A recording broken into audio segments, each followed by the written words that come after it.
Thanks very much for downloading this episode of Folk on Foot. Before it starts, I just wanted to share a message with you because we rely entirely on our listeners to keep this show on the road. We don't take any advertising, we don't take any sponsorship. We have a generous bunch of people who give us some money every month to make sure that Folk on Foot can continue. And if you'd like to join them, you can do that at folkonfoot.com/support us. You can become a patron and make a regular contribution, or if you don't want to do that, you can just buy us a coffee. It's as simple as that. And you can do it at folkonfoot.com/support us. Every donation, no matter how small, makes a big difference to us. So thank you, and enjoy the walk.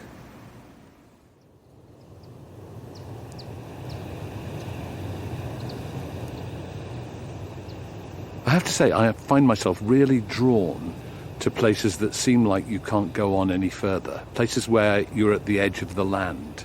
And I heard that there was this album called Edge of the Land by a guitarist and songwriter and singer called Katie Spencer. And it was set in East Yorkshire, where she comes from. So I thought, well, let's go and meet her. And she said, I'm going to take you to the most extraordinary landscape.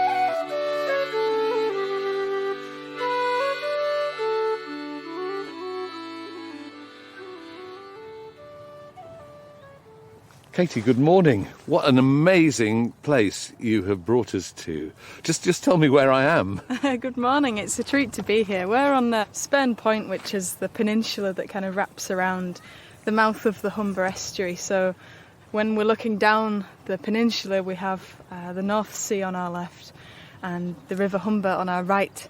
And it's a very special, kind of ever-changing place. We're just going to go over the wash in a moment. So the peninsula has been breached now.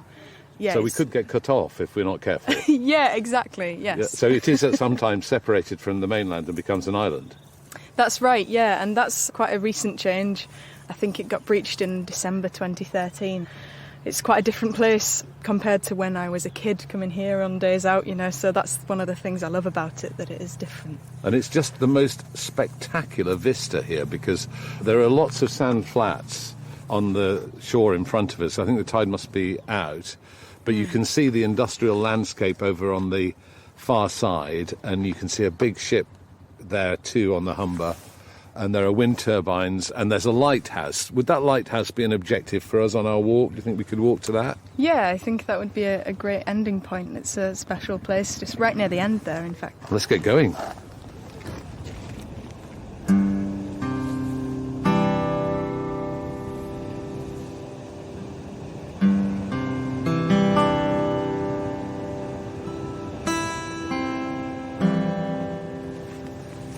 So when did you first come here? I first came here when I was very young, I think probably about 8 years old. It was actually a destination that my mum used to come to on holiday. I think one of her grandparents had a caravan on the coast there, which has probably since disappeared, but just really fell in love with it because it's obviously like nowhere else I'd been before, and it feels very kind of eerie at times. This is a beautiful sunny day today, so we're seeing it in a great light, but sometimes it can be quite spooky.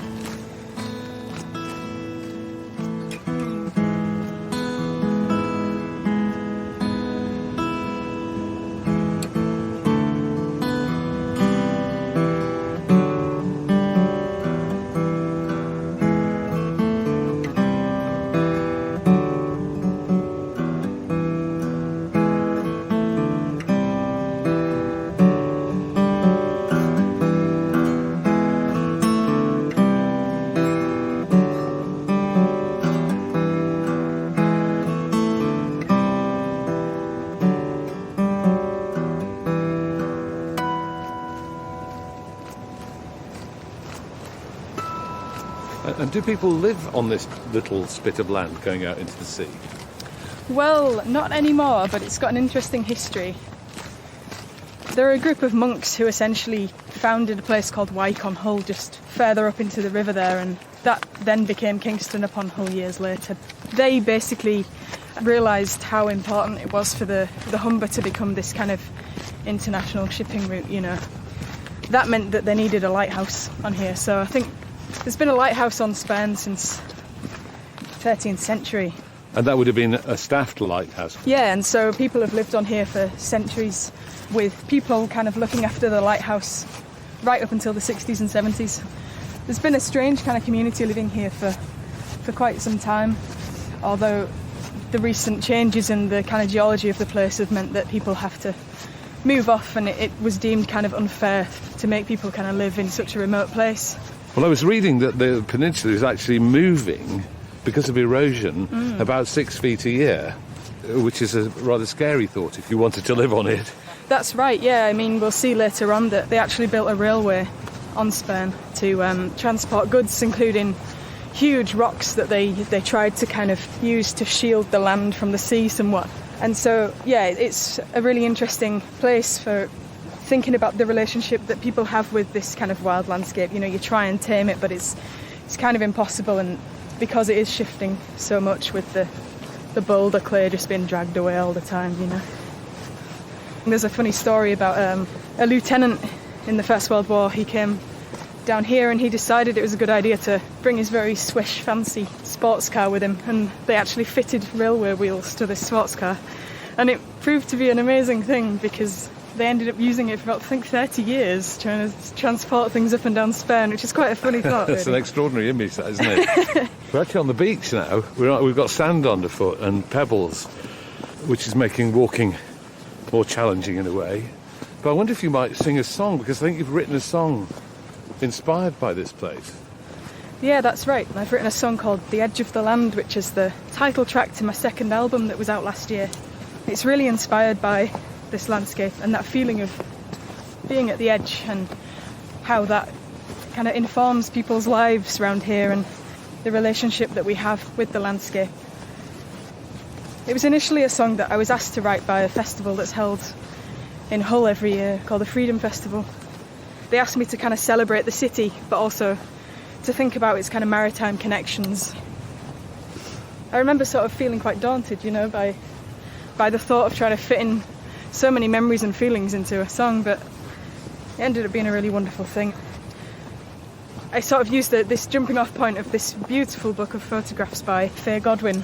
She created this collection called The Edge of the Land, and she came to Spurn and took some beautiful photographs, and quite brutal actually. I mean, you can imagine how bleak this could be on a cold, wet That's right. day. And again, that thing of being on the edge of the land, that sense of we've reached the edge, there's no further that we can go here. We've got the sea on our left and the Humber on our right, and we're on a very narrow spit of land. This would be a lovely place. There's actually the edge of a road here that's collapsed into the beach. This would be a lovely place for you to sing if you wouldn't mind. Wonderful, yeah.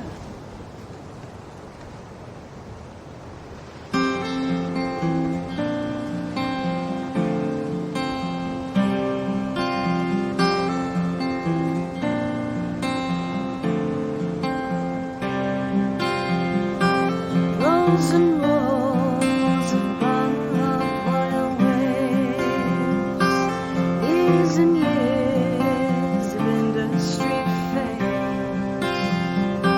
Attack a shoreline where a shipwreck once lay. The edge of the land.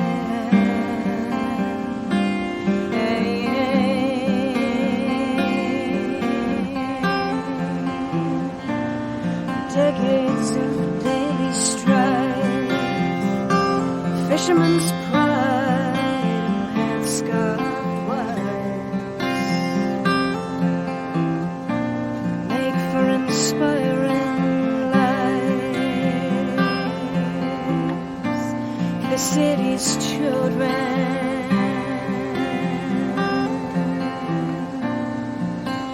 the edge of the land.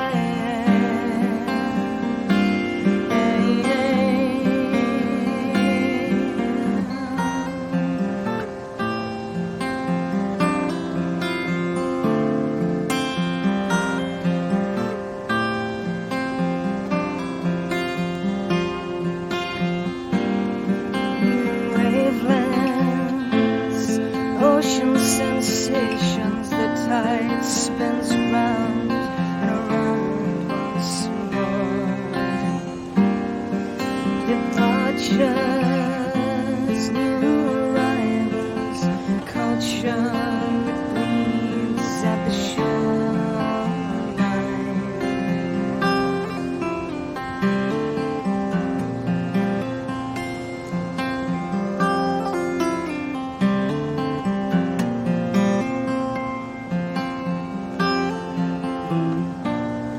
memories of people past, ideas flown, nets cast, reaching out for what the future holds. Grab it tight and don't let go.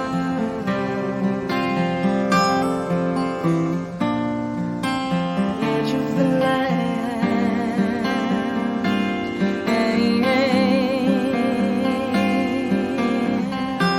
Passion fires of yesterday still burn bright and can't be washed away by the salt tide that ebbs and sways, shapes our land into what we see today.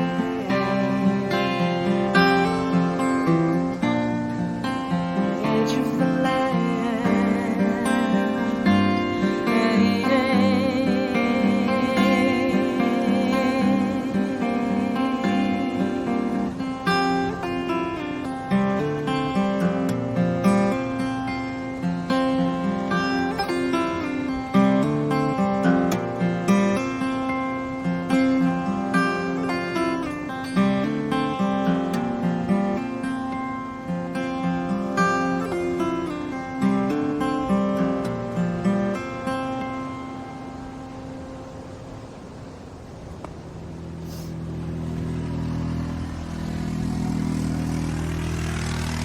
At first I thought that was a seal, but it's just a balloon, which is actually really sad.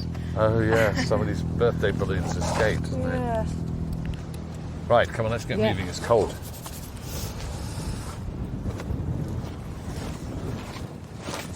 So, Katie, did you grow up in Hull itself, or near Hull? I actually grew up between Hull and the coast, so I lived in a small village called New Ellaby for about 20 years. The closest seaside town was Hornsea, so I've always lived very close to the edge, I suppose, but then Hull was the nearest city, so I have a lot of family from there and have quite a strong connection to the place, really, because it's where a lot of my early memories are kind of founded, I suppose. Yes, and what are those early memories, and do they involve music? Well, yeah, although my folks aren't musicians themselves, they're huge appreciators of music, and they used to take me to gigs in Hull and festivals, things like that, from being really young, so that was obviously really important. Can you remember anyone that you saw at that time? Oh gosh, I remember going to Beverley Folk Festival and seeing Whiz Jones play and being totally blown away by that experience. You know, I think he only played for half an hour and I just wanted more. It was really special. So the guitar was already a thing. The guitar was starting to spark your interest. Well, I didn't pick up the guitar until I was 16, and that was because my dad always had a guitar hanging around the house, but it was kind of an ornament, you know, rather than an instrument. But you know, having the privilege of the experience of being able to sit on the front row and watch these guitarists enjoying themselves on stage was probably a big inspiration for me, I think. And were you also interested in the kind of history of Hull and the heritage that seems to come out in some of your songs? Yeah, I think that probably comes from my family as well. I think my grandparents all worked in the kind of heavy industry sort of side of Hull. And what sort of things did they do? My granddad was an engineer. He worked in some of the old companies there, like Priestman's. It is like a classic kind of Hull staple engineering firm, and my dad worked there as well. My other granddad actually worked on the shipyards, welding and climbing inside ships and fixing them, which I found really exciting as a child. I think, you know, it's a very different place now, and it's nice to have a glimpse into that through him.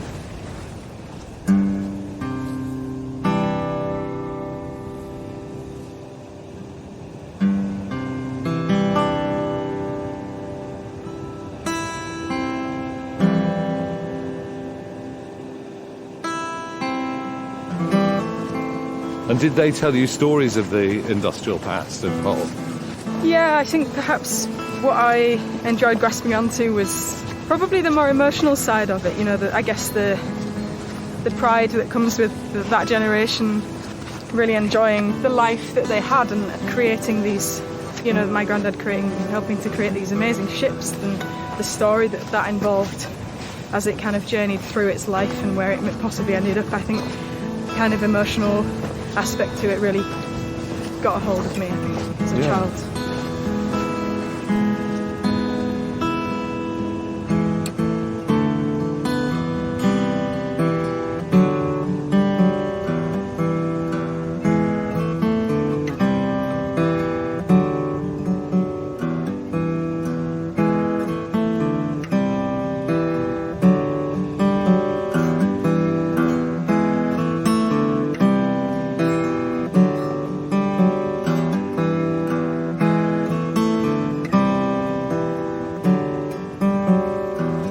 I think there's you did some instrumental music which was for a film about the history of this area, didn't you? Can you tell us about that? Yeah, that's right. That was quite a recent project. I was commissioned to write a piece of music by the Yorkshire Film Archive and the Freedom Festival for this really wonderful archive footage, and I got assigned this piece of footage which followed the building of this ship in Beverley. And I think the chances are quite high that my granddad worked on that ship, which is really special. It's called Sterling Ash.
There are actually some very large ships just behind you. There must be a deep channel of the Humber. And there's two very large ships sailing at your back as you stand with your guitar. It would be a lovely image. Yeah, I think they're coming out of the port of Immingham over there in Lincolnshire. It's interesting to watch them when you're at the end of Spurn. It feels like you could reach out and touch them. They come so close sometimes.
And while you were playing, I was just trying to visualise the shipbuilding process and then the launch at the end, and that ship's still making stately progress behind you.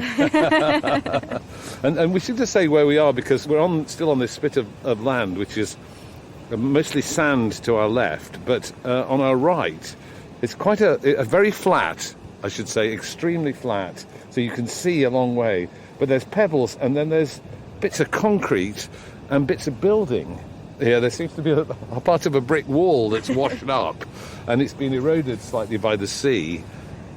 It's interesting thinking about the people who might have lived here as well. You know, lighthouse men and their families lived here for centuries, and then they were later joined by people who worked the lifeboat station down at the end. And the interesting thing about that, and I think it sort of illustrates how stark it is around here, the RNLI crew are actually the only kind of full-time crew in the UK, professional paid posts here, and that's because it's so dangerous, I suppose. And so remote. Absolutely. And so years ago, the lighthouse men and the people who manned the lifeboats all lived here with their families, and actually they even built a little school for the children on Spurn, and obviously a pub as well, naturally. But it must have been quite a bleak time in the winter here, because you're totally exposed on all sides, so I imagine the weather just blows in, and it could have been pretty tough living here. That's right. I think actually the lighthouse that we're going to go and see later, the lighthouse men who looked after that one, they lived in the remains of the old one, and that had some kind of sea defences built around it, and they actually put their house in the middle of those sea defences to try and mitigate some of that. But yeah, it must have been such a bleak life. Because it's a sunny day now, but the wind's definitely whistling in, so I don't know if your fingers are getting cold, but it is quite chilly, isn't it? Let's keep walking. Great.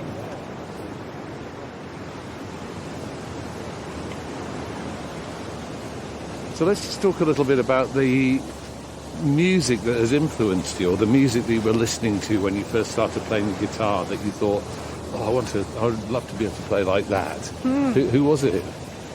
I suppose it was a combination of people, but they all probably came from the similar late 60s, early 70s kind of folk revival sound. The singer-songwriters.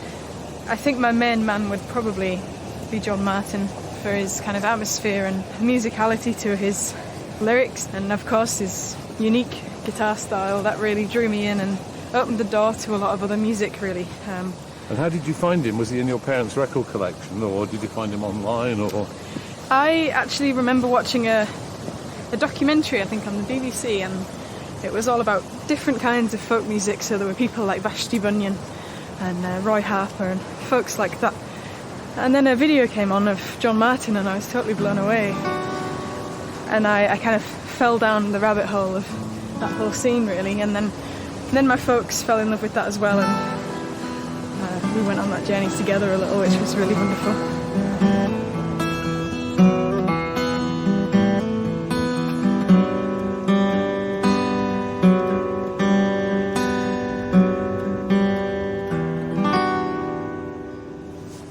And was music as a career something that you decided on pretty early on, or was it something that came later? It's a strange thing when I look back at that moment in time, because I didn't really have a plan before I started. We're just pausing for a second here, because there's a thing here that says high tide shelter. Please use this shelter if you find yourself cut off by the tide. And then there's another rather bigger sign in red letters that says, have you left enough time to return before high tide? So is this where it gets cut off? That's right. So the bit that we've just crossed over, the wash there, that's where the tide breaches and it becomes a tidal island, and we would be stuck here. What are you thinking? Just looking out to sea now, the tide looks quite a long way out, but what are you thinking if would we need to find shelter in this? Hopefully not. It's not very big, is it? But no. It's like a bus shelter made of wood. Well, let's keep going then. Let's keep going with confidence. So you were talking about taking a decision to become a professional musician. So was music always a career that you considered, or was it something that came later? Yeah, absolutely not really. It's a strange thing when I think back to that time. I was at college, I was 18, and I didn't really have much of a plan. I'd always kind of tried hard at school, and done all of that, and then I didn't have this feeling that I wanted to go to uni or anything like that. But I'd been playing guitar for a couple of years by that point and really enjoying it, and I just started to kind of I was very grateful and very, very privileged to have the support from my parents to go and explore that world a bit more, and I would just play as much as I could, really, with their support. After a few years, I found myself kind of doing it full time, which I'm very grateful for. And so you just started to get gigs that people paid you for? That's right, yeah, and really fell in love with everything that comes with kind of writing songs and playing music. And you like the life on the road, do you? I do, yeah. I love the kind of that solitary sort of feeling of just popping in the car and pulling up, looking at things, and yeah, it's a really wonderful life. I'm very happy. Well, we've come to the top of a slight incline now, and there's some great big blocks of concrete, which must have been put there originally to sort of a sea defence of some kind, I think. And you can hear the sea coming back on our left here. I wonder if it's a place for another song. Have you got a song that would be good to sing here? Yes, I have actually. In fact, we're kind of on a, I guess you could call it, a little bit of a high point here in a very flat landscape. But I've got a song called Silence on the Hillside. By no means is this a hillside, but it's a song about having a difference in perspective. I've kind of grown up among the flatlands over here, and I now live over in West Yorkshire. It's a song that I wrote when I first moved there, and I live on the side of a great big hill in the Aire Valley. Was that a bit of a shock to the system? It was. Coming from here, because I mean, here you can just see for miles, can't you? Because there's no features in the landscape. But do you like having hills? I do. It was a very surprising feeling, kind of being in and amongst these great big hills and having the chance to go up to the top and look down into the valley, and I'd never really had that perspective on a landscape before, to see it kind of sprawling in front of me. So it's a song that I wrote when I wanted to kind of document that moment in time, because it was when the world was getting a lot quieter and things were closing, and I could kind of go up to the top of this hill and look at all the houses down in the valley bottom there and imagine all of their lives unfolding, and it kind of made me feel a little bit closer to people. So that's what the song's about.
Silence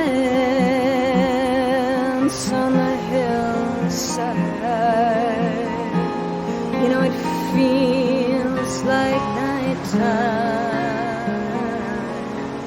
with the birds sing in the sunshine.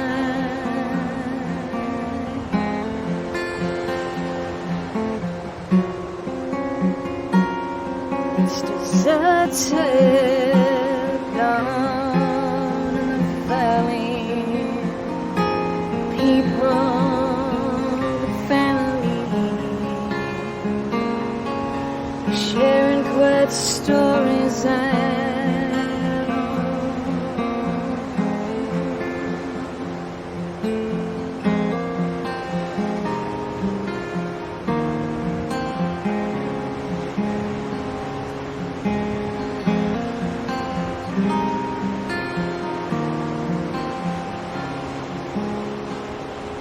Leaves are forming all around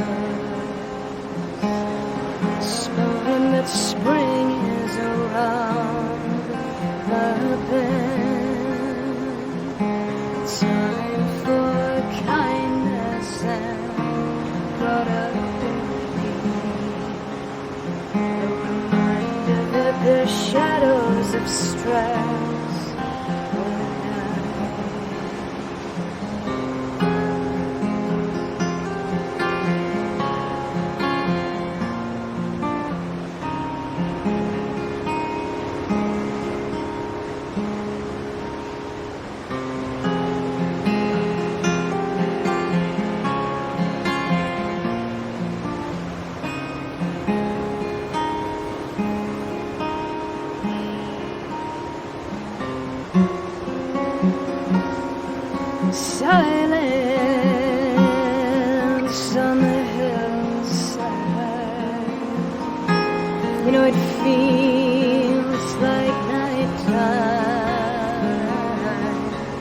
The birds still sing, the sun still shines.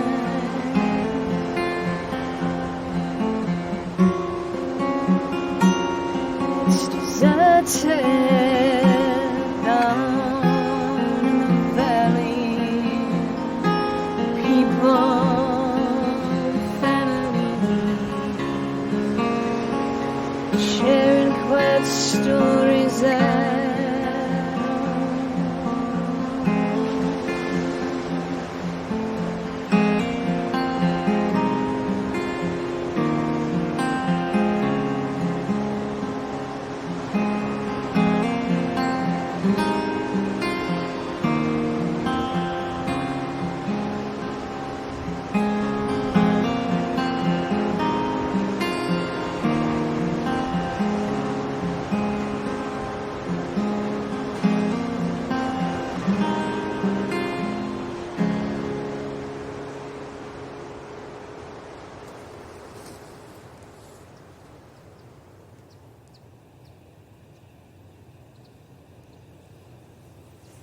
So between us and the sea now, there's this bank covered in grasses and plants, but facing the other way we can see the sand flats, and it's much quieter here. We're sort of sheltered from the waves, aren't we, and the wind on this side. Sea, yeah.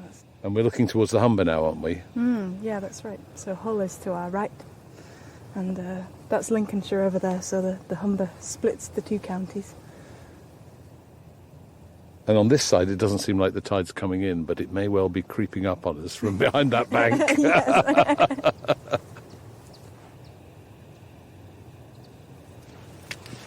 mean, this must be a great place, Katie, for wildlife, particularly bird life, isn't it? Absolutely, yeah. It's a really important location for migratory birds. Thousands of people come here to witness the thousands of birds land here, and they're so exhausted that you can just walk through them and amongst them. There are also lots of deer on Spurn as well. As you can probably tell, there seem to be kind of different zones within. It's very different here because we're now surrounded by some grasses and some plant life, aren't we, here, where it was very barren before. That's so right. It seems as though the plant life might be quite interesting here as well. Yeah, it's a registered nature reserve here, so they really try and protect these different sections within Spurn. Although they've kind of, I think, abandoned the effort to kind of keep Spurn as it is as such, in terms of the coastal erosion. They're really trying to protect the wildlife that's on it. So it's that delicate balance of trying to protect what you have, but also being aware that there's only a certain amount that you can do that's viable, really.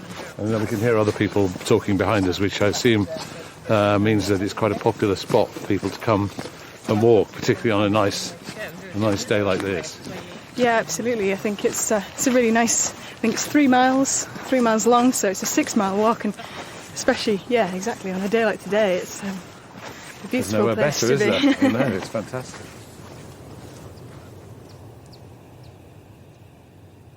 Well, this looks like gorse here by the side of the path, and there's strange sort of formations on the top of the gorse there. What do you think those are?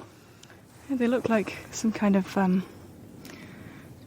cocoon or something. They've been wrapped in something very fine, and there are lots of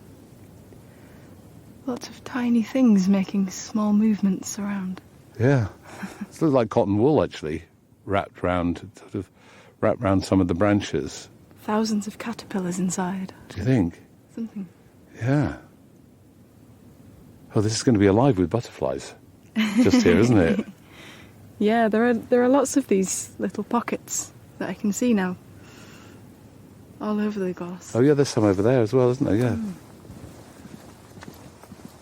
What's wonderful, Katie, is that the landscape just keeps changing as we walk down this narrow spit of land. And so we're approaching the black and white striped lighthouse, and a beach has opened up on our right, and I can see a pier which is sticking out from the far end of the point here. And there's some cows, some cattle, Highland cattle on our left. Yeah. Because there's a bit of green between us and the sea on our left. and the water's coming in now on our right. Yeah. But it just changes, doesn't it? It does. I think that's what I fell in love with as a child. This feeling that you can walk only 2 or 3 miles and experience so many different landscapes within that, and you never quite know what you're going to find around the corner, which is really kind of inspiring. I suppose that's why I kind of write a lot of music inspired by this sort of a landscape, because it is very intriguing. And what are you getting inspiration from at the moment? What's your new project? well, I'm very excited at the moment because I'm just waiting on a guitar to be made. An amazing luthier in North Yorkshire called Tom Sands is currently building a guitar for me, which I'm very lucky to say. And this guitar is, we went down and we went to choose the woods, and we've chosen some ancient English Fenland black oak, which is over 5,000 years old, and it's been sunk.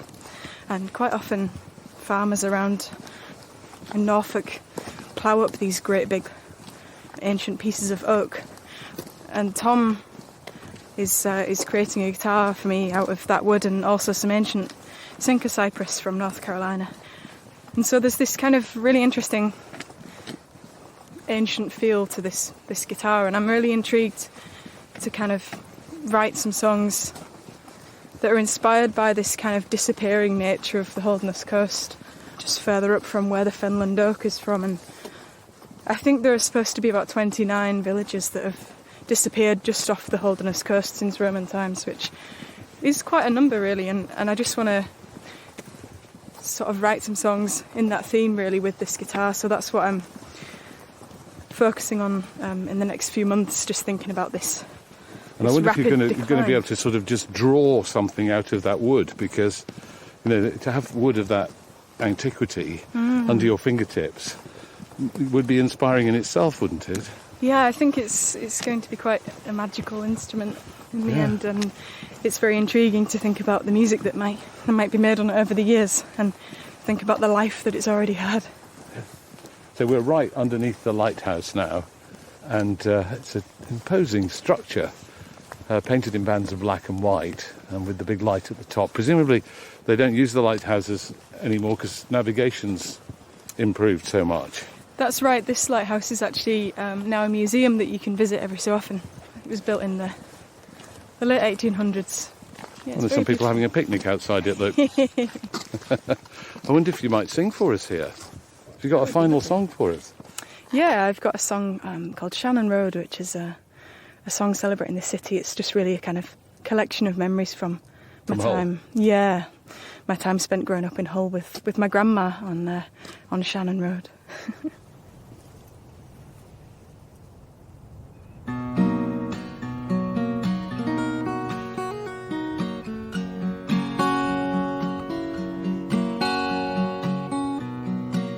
Plainclothes police are breathing down the necks of those who are creeping, and I'm driving away from Saturday night, and I'm going past the dark street again tonight.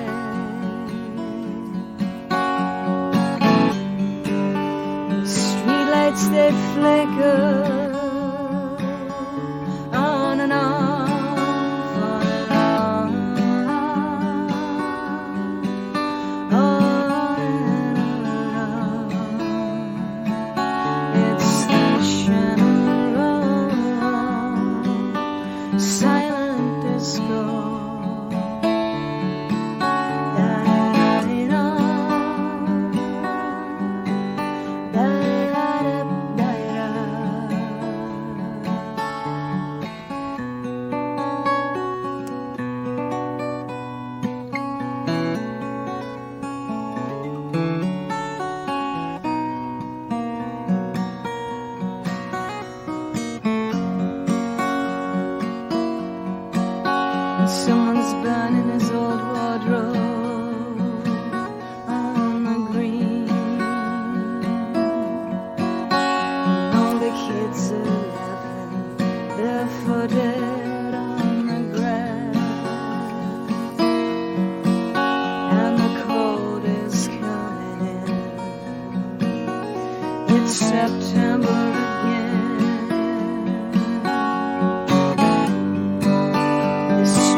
apples on the tree in the garden that was yours are all falling to the floor, 'cause you're not here anymore. You're not here anymore. But the streetlights, they still flicker on and off, on and on, on and on.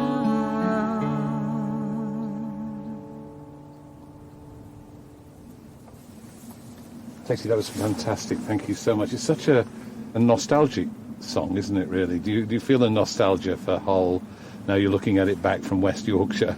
Yeah, I do. In fact, I read a book recently which was Julian Green's memoir of his time in Paris, and I remember him writing in there that he said when you move away from somewhere you can kind of see it with a different clarity, and a lot of these songs I wrote when I moved to West Yorkshire, and I was able to kind of view this landscape in such a kind of crystallised way. I don't think I would have perhaps been able to write the songs had I been in the location. Mm.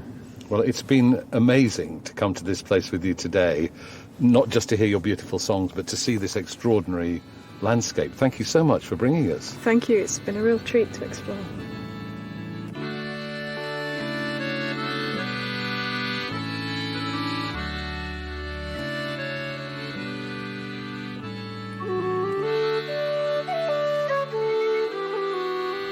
We really hope you enjoyed this episode as much as we enjoyed making it. And if you'd like us to go on making more of these podcasts, please support us by making a contribution through Patreon or by buying us a coffee. You can do both things at folkonfoot.com/support us.